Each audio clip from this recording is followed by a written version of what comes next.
How to fix something went wrong, try again later, and Goodlock app. Now in this video, I'm going to be showing you the most basic troubleshooting step for you to bypass this kind of issue. First is just to tap and hold on your Goodlock application.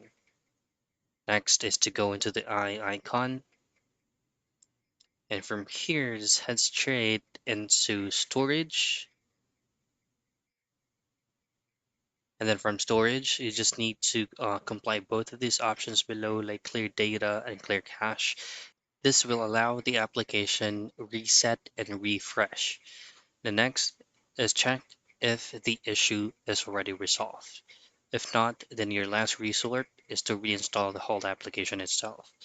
First is open up your Galaxy Store, like so, and then at the top right hand, just simply use the magnifying glass to look for the Goodlock application, and this is the application that we're looking for.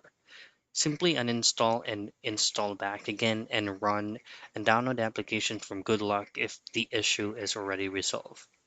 So those are the basic things for you to be able to fix something went wrong, try again later, and Goodlock app.